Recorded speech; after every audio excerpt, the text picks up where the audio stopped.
de 30 anos de idade. Levantem-se. Menos de 30 anos.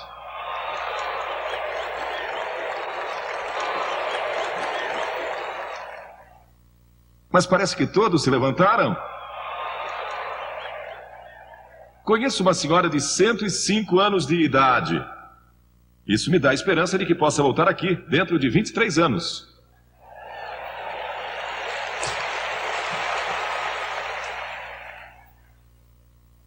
Porque foi há 23 anos atrás que viemos aqui a este mesmo estádio, quando comportava apenas metade da audiência de agora. Ainda lembro daquela época e quando me disseram, queremos que volte a Denver, eu disse, mas estivemos lá. Há uns 8 ou 10 anos atrás e disseram, faz mais de 20 anos que você pregou em Denver. Achei difícil de acreditar como o tempo voa. Eu prego com frequência em universidades, faculdades e em seminários e um estudante universitário me fez uma pergunta durante uma das reuniões há algum tempo. Desde que você atingiu uma idade avançada, ele perguntou. Ele disse, qual foi sua maior surpresa na vida? Respondi, a brevidade da vida. Eu não pensei que a vida passaria tão depressa ou seria tão breve. Porque daqui a 23 anos eu terei 91 anos. E estou ansioso por isso. Pois estarei no céu, com certeza. Quero que abram comigo hoje no 8º capítulo do Evangelho de João. Capítulo 8 do Evangelho de João, começando com o versículo 1. Jesus, entretanto, foi para o Monte das Oliveiras. De madrugada voltou novamente para o templo, e todo o povo ia ter com ele, e assentado os ensinava. Os escribas e fariseus trouxeram à sua presença uma mulher surpreendida em adultério, e fazendo-a ficar de pé no meio de todos, disseram a Jesus, Mestre, esta mulher foi apanhada em flagrante adultério, e na lei nos mandou Moisés que tais mulheres sejam apedrejadas. Tu, pois, que dizes? A propósito, eles não citaram o texto bíblico correto, pois as escrituras diziam, em Levítico 20:10, que tanto o homem como a mulher seriam apedrejados. E aí eu pergunto, onde estava o homem? Isto diziam eles, tentando, para terem de que o acusar. Mas Jesus, inclinando-se, escrevia na terra com o dedo. Como insistissem na pergunta, Jesus se levantou e lhes disse, aquele que dentre vós estiver sem pecado, seja o primeiro que lhe atire pedra. E tornando a inclinar-se, continuou a escrever no chão. Mas ouvindo eles esta resposta e acusados pela própria consciência, foram se retirando um por um, a começar pelos mais velhos até os últimos, ficando só Jesus e a mulher no meio onde estava. Erguendo-se Jesus, e não vendo a ninguém mais, além da mulher, perguntou-lhe, mulher, onde estão aqueles teus acusadores? Ninguém te condenou? Respondeu ela, ninguém, Senhor. Então lhe disse Jesus, nem eu tampouco te condeno. Vai, e não peques mais. A revista Life, recentemente, falou sobre uma nova música de George Michael sobre sexo. E esse novo sucesso musical foi banido dos programas diurnos da Inglaterra e de várias cidades americanas, inclusive Denver. Parabéns a Denver!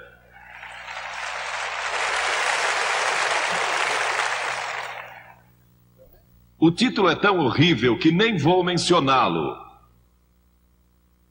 E um porta-voz da BBC, a British Broadcasting Company da Inglaterra, que disse, numa época em que estamos tentando combater a AIDS, essa música anula nossos esforços. Um ator de Hollywood largou a esposa e saiu com uma mulher que encontrou num clube e dormiu com ela aquela noite. Quando acordou, descobriu que ela já tinha saído, deixando um recado com batom no espelho do banheiro. Para o seu horror, bem-vindo ao mundo maravilhoso da AIDS. Nosso secretário da saúde, o Dr. Coop, que é um crente maravilhoso e um extraordinário professor da Bíblia,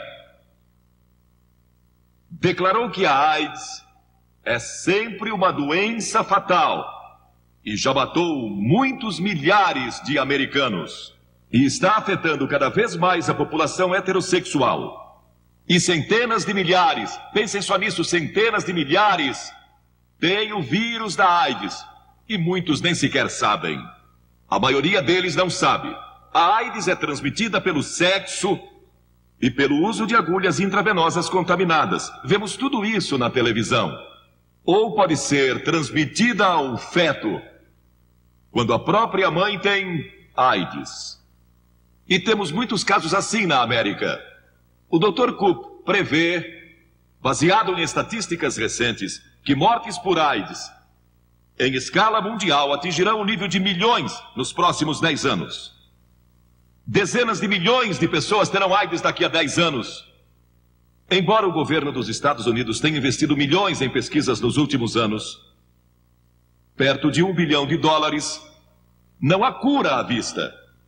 Nenhuma cura à vista. Falei com o Dr. Koop pelo telefone. Ele disse que não há cura à vista. Não há vacina. E não há qualquer esperança de que uma cura seja ainda encontrada nos próximos 2 anos. Uma revista americana comentou que estamos sentados na sala de espera do Aeroporto Internacional de Sodoma e Gomorra.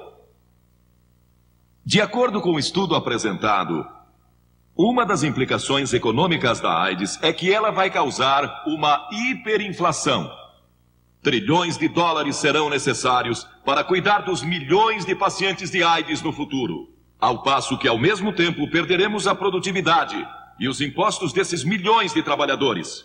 A AIDS pode levar à falência as companhias de seguro de vida no mundo todo, pois centenas de milhares de pessoas morrerão muito antes do tempo previsto pelas tabelas de mortalidade.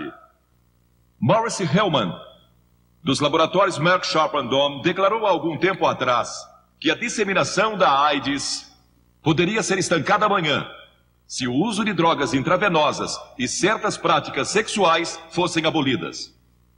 Perguntaram ao Dr. Koop recentemente na televisão, eu assisti, qual era a solução. Ele disse, basta dizer não ao sexo ilícito e às drogas. E nós até esquecemos.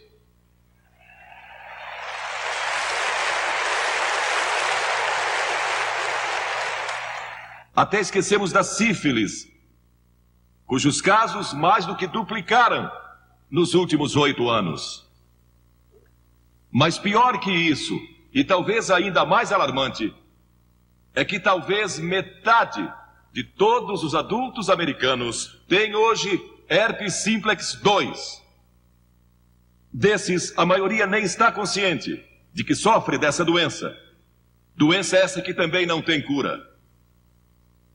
Agora, quero deixar bem claro que sexo não é pecado. É um dom de Deus. Mas se é usado erroneamente, é perigoso. Ele resulta em morte, juízo e inferno. Jesus tratou deste pecado em várias ocasiões. A mulher junto ao poço, a mulher que ungiu seus pés e a mulher que é mencionada em João 8. Agora, Jesus tinha orado a noite toda antes desse incidente e estava ensinando no pórtico do templo. E uma multidão se reuniu. Quando se dá uma rude interrupção ao seu ensino, os fariseus arrastam uma mulher surpreendida em imoralidade. Ela estava chorando e esperando ser apedrejada. Jesus enfrenta um dilema. Se dissesse sim, apedrejem-na, seria levado às autoridades romanas, pois somente elas tinham o poder da pena de morte. Se dissesse não, apedrejem, estaria quebrando a lei de Moisés, quebrando a lei dos judeus. E seria apanhado de qualquer forma. Mas Jesus se inclinou e escreveu na areia. E o que ele escreveu chocou e espantou os fariseus. Este é o único registro que temos de Jesus escrevendo algo. Ele escreveu na areia. Sabem o que eu acho que ele escreveu? Ele escreveu os 10 mandamentos. E ele disse, aquele que não quebrou nenhum destes mandamentos, atire a primeira pedra. Ninguém pôde lançar a primeira pedra, porque todos somos culpados, talvez não de adultério, mas talvez culpados de idolatria, ou de cobiça, ou de lascívia, ou seja o que for. Agora, Deus nos deu o sexo para nos atrair ao sexo oposto. Isso é muito natural. É normal olhar para uma linda mulher ou para um homem com admiração. Foi Deus quem planejou essa diferença entre a mulher e o homem. Segundo, o sexo foi dado para a propagação da raça. Nenhum de nós estaria aqui hoje se não fosse pelo sexo. Estamos aqui graças a ele. E foi assim que Deus o planejou, no contexto do matrimônio, para produzir filhos. E terceiro, foi dado como um meio de expressar amor profundo e total no contexto do casamento. Por isso, o sexo não é apenas algo dado para o divertimento dos playboys. É para dizer, eu amo você e só você, dou-me completamente a você e a você somente. Quarto, foi dado como um glorioso clímax do amor conjugal. Quinto, foi dado para que o homem e a mulher pudessem expressar toda a sua união. É um tipo da igreja. O casamento é um tipo da igreja, é um compromisso. Assumimos um compromisso um com o outro e quando o fazemos, dedicamos o nosso corpo, dedicamos nossa sexualidade um ao outro. E foi assim que Deus o planejou. Mas quando saímos dos limites do matrimônio, então caímos e tropeçamos e contraímos uma doença ou algo parecido. A Bíblia ensina que o casamento é digno de honra e o leito conjugal sem mácula. Mas também diz que Deus julgará os impuros e os adúlteros. E em segundo lugar, o sexo sofreu os efeitos do pecado. Somos todos pecadores e quebramos a lei de Deus. Começou no Jardim do Éden com Adão e Eva, quando eles decidiram ser independentes de Deus, decidiram seguir seu próprio caminho e não o de Deus. E isso afetou todas as áreas das suas vidas, inclusive sua vida sexual. Os olhos de ambos foram abertos e eles viram que estavam nus e costuraram folhas de figueira, fazendo cintas que escondessem sua nudez. Quem lhes disse que estavam nus? Como notaram isso? O pecado afeta a vida intelectual do homem e por isso você não pode ir a Cristo exclusivamente através do seu intelecto. Não pode ir a Deus através da mente. Você pode, pelo raciocínio, deduzir que existe um Deus em algum lugar, mas não pode chegar a Deus só pela sabedoria, a Bíblia nos diz, ou pelo conhecimento. Porque o pecado afetou sua mente. Por isso sua mente precisa ser transformada por Cristo. E outra coisa que ele afeta é sua vida religiosa. Ele limita sua comunhão com Deus. O pecado causa separação entre você e Deus. E você está separado de Deus. E essa separação é chamada pela Bíblia de inferno. Separação de Deus nesta vida e na vida futura. Por causa do pecado. E todos somos culpados e sofremos o castigo resultante do pecado. Deus não planejou dessa forma. Ele não criou o mundo para ser assim. Temos guerras e temos prisões e temos todo tipo de coisas por causa do pecado. Pegue o seu jornal todos os dias e verá pecado, pecado, pecado por todo lado. E ele também afeta a vida sexual, pois a cobiça veio como resultado do pecado na vida do homem e da mulher. E Jesus disse que se você cobiçar uma outra pessoa em seu coração, então já cometeu pecado. Pois aquele que olha para uma mulher com intenção impura, agora você pode olhar para ela, admirando-a, mas intenção impura significa que você iria para a cama com ela, se tivesse oportunidade. Se a oportunidade se apresentasse, é aí que olhar se torna pecado. Sim, o pecado afetou a nossa vida sexual.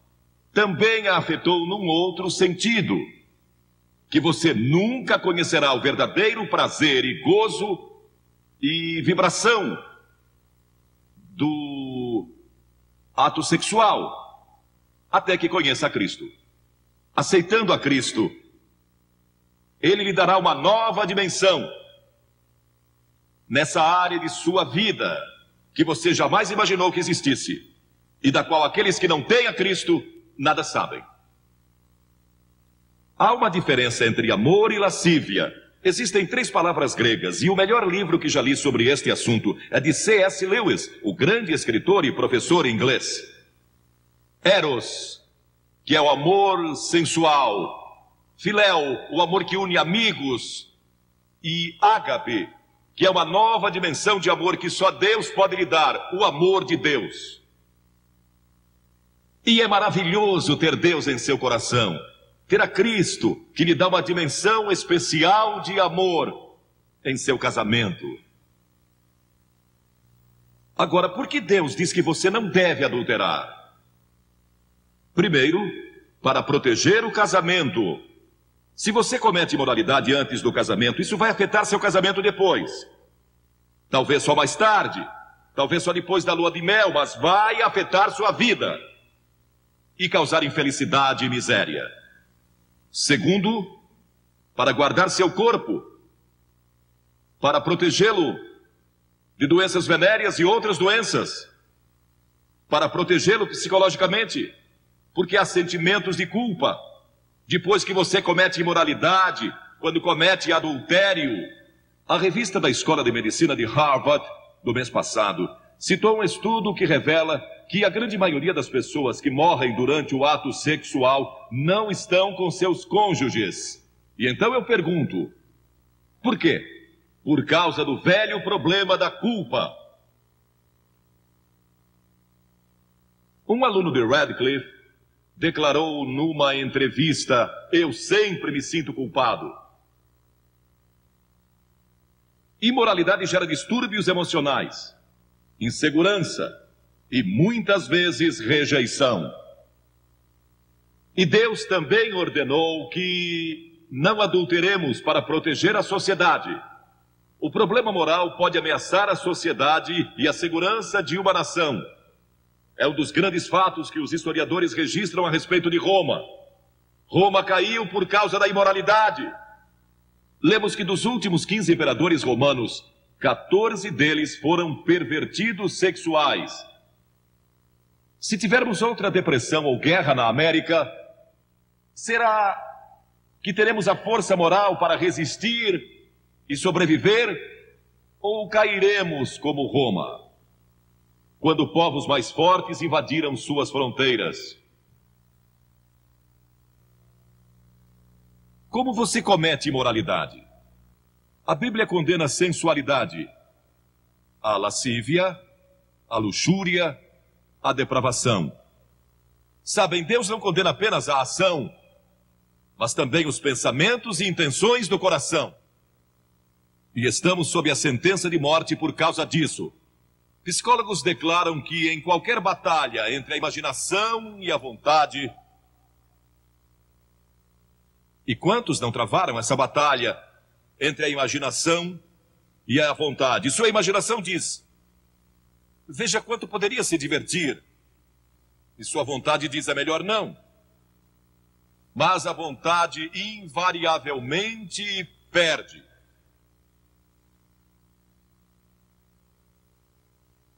A imaginação vai vencer. Agora, como pode um jovem ter vitória sobre isso? Porque a Bíblia diz, em 1 Pedro 2,11, que devemos nos abster das paixões carnais que fazem guerra contra a alma. Como você pode se abster com esses impulsos dentro de você, se tem esse tremendo desejo alimentado pela televisão e pelas revistas e onde quer que você olhe? Não creio que possa, como uma pessoa jovem hoje, nesta geração, sem Cristo no coração. É quase impossível. Você pode sobreviver se nasceu de novo. A Bíblia diz que precisamos nascer de novo. Há um ano atrás surgiu um best-seller de John Nesbitt, intitulado Novas Direções Transformando Nossas Vidas. Paulo, em Romanos 12, diz que devemos ser transformados pela renovação da nossa mente. No ano passado fizeram um filme intitulado Os Transformadores. Quem é o verdadeiro transformador? Vou lhe dizer quem é o verdadeiro transformador, é Jesus Cristo, que disse: você precisa nascer de novo se quiser ver o reino de Deus. Você já nasceu de novo? Tem certeza disso? Está seguro? Cristo vive em seu coração para lhe dar poder e força para resistir às tentações desta hora. Ele nos transforma quando nascemos de novo, não pela religião. Tenha um relacionamento com Cristo. Deixe que Ele controle sua vida constantemente. Mas então você pergunta: como é que eu nasço de novo? Primeiro, arrependa-se dos seus pecados. Todos somos pecadores. Arrependimento significa mudança em seus pensamentos e seu estilo de vida. Você está disposto a deixar Deus entrar, transformando numa nova pessoa? É algo que só Deus pode fazer. É uma obra sobrenatural. Você não pode fazê-lo. Não pode transformar a si mesmo. Deus tem que fazê-lo. O Espírito Santo tem que fazê-lo. E quando se arrepende e diz a Deus: Senhor, eu quero deixar meus pecados.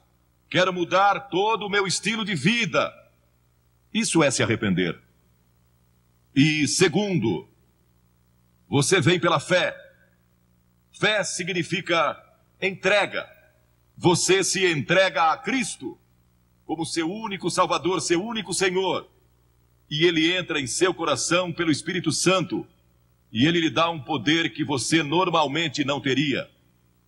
Um poder para resistir às tentações, poder para produzir o fruto do Espírito e verdadeiro amor, alegria e paz em seu coração. E então você estuda a palavra de Deus, o passo seguinte. E isso se torna a sua fonte de força. O estudo da Bíblia. A fé vem pelo ouvir e o ouvir pela palavra de Deus, a Bíblia diz. E Filipenses 2:5 diz: tende em vós o mesmo sentimento que houve também em Cristo Jesus. E a Escritura diz: de que maneira, no Salmo 119, de que maneira poderá o jovem guardar puro o seu caminho? E então, o próprio salmista dá a resposta: observando segundo a tua palavra. Estude as Escrituras, estude a Bíblia, e isso lhe dará uma força que você nunca teve antes. E terceiro, busque pureza espiritual. E isso significa gastar tempo em oração. Jesus disse no Sermão do Monte: bem-aventurados os limpos de coração, porque eles e só eles verão a Deus. Pureza de coração é só através de Cristo. E quarto, obediência. Aquele que tem os meus mandamentos e os guarda, esse é o que me ama. Você guarda meus mandamentos? 2 Timóteo 2:22 diz: foge das paixões da mocidade. Foge delas quando o diabo vem com cobiça e tentação. Fuja. Duas coisas: cite as Escrituras e você vai ver como isso é importante. Cite as Escrituras e fuja daquela tentação. E Paulo disse na Bíblia: não vos sobreveio tentação que não fosse humana, mas Deus é fiel, e não permitirá que sejais tentados além das vossas forças. Pelo contrário, juntamente com a tentação, vos proverá livramento, de sorte que a possais suportar. Sempre que você for tentado, lembre-se disso. Todo ser humano passou por esta mesma tentação antes, inclusive Jesus. E Deus sempre provê um escape. Portanto, não há desculpa. Você não poderá comparecer diante do juízo dizendo que não teve poder para resistir. Deus provê um meio de escape. No momento em que a tentação vier, lembre-se disso. Deus lhe deu um meio de escapar dela. Procure-o e o encontrará. Pois foi prometido em 1 Coríntios 10:13. Agora, estes princípios não são apenas para os jovens, são para os adultos também. Todos nós precisamos desses princípios em todas as fases da nossa vida. Paulo, escrevendo ao jovem Timóteo, disse: conserva-te a ti mesmo puro. Conserva-te puro. Quantos de nós aqui somos puros? Basta viver dia a dia nesta nossa sociedade saturada pelo sexo para sentir impureza nos contaminando. Nunca houve uma geração como esta. Viveram assim em Sodoma, em Gomorra, e em Roma e em outras civilizações do passado, mas nunca tivemos a página impressa com isso diariamente. Nunca tivemos a televisão, nunca tivemos filmes, nem tantas outras coisas lançadas sobre nós da forma que vemos hoje. Nunca houve uma geração que tivesse tanta necessidade do poder de Cristo em seu coração para resistir como esta geração. Quando José foi tentado, e aquela mulher, a esposa de Potifar, tentou segurá-lo e convencê-lo a ir para a cama com ela, ele a deixou e fugiu. E a Escritura diz que deixou as vestes nas mãos dela. E José pensou que estava perdendo tudo, porque tinha subido ao posto máximo do império comercial de Potifar.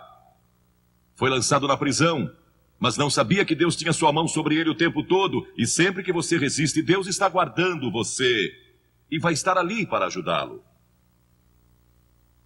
Agora, esta pobre mulher que tinha sido arrastada pelos fariseus e saduceus e condenada,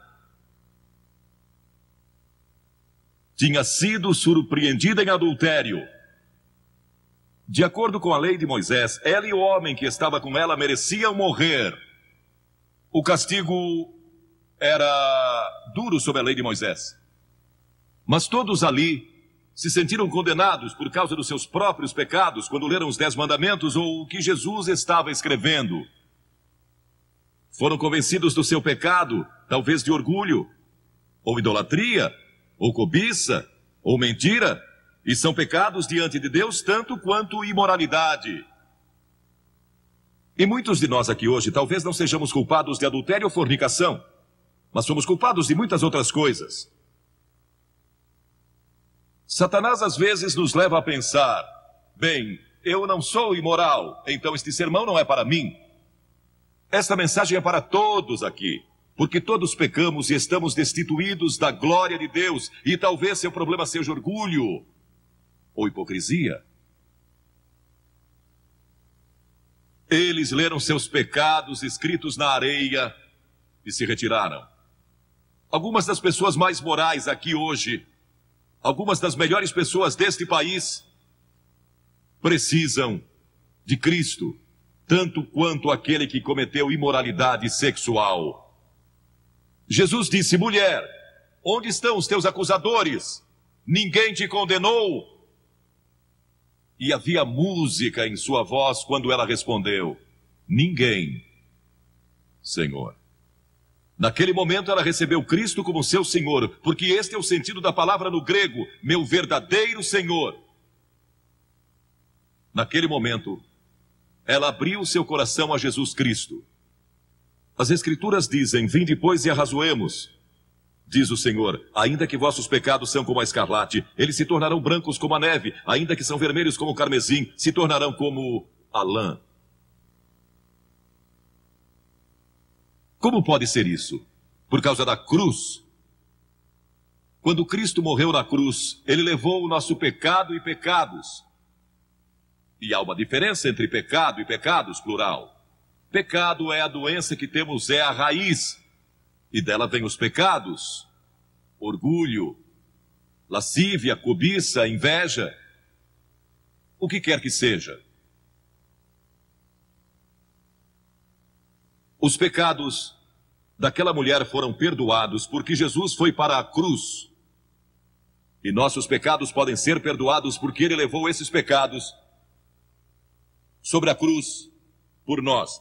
E Deus o ressuscitou dos mortos e ele está vivo hoje. E está pronto para entrar em seu coração e transformar sua vida. E então Jesus deu a essa mulher esperança para o futuro. Ele disse: vai e não peques mais. Volte para a sua cidade, volte para os seus amigos, volte para a sua velha vizinhança, volte para todos os lugares por onde você andou e não peques mais, porque eu estarei com você, dando-lhe força e poder para resistir às tentações. A Bíblia diz que o próprio Jesus foi tentado em todas as coisas à nossa semelhança, mas sem pecado. Seu passado pode ser perdoado e você pode ter um poder especial para resistir ao pecado no futuro. Você já recebeu a Cristo em seu coração? Talvez diga: bem, Billy, eu fui batizado e fui confirmado conforme a tradição da minha igreja. Você vive uma vida reta e realmente não é má pessoa. Mas no fundo do seu coração realmente não conhece a Cristo, não tem certeza disso, ou talvez você seja a pior pessoa de sua cidade e está vivendo hoje. Ele perdoará você, se você deixar.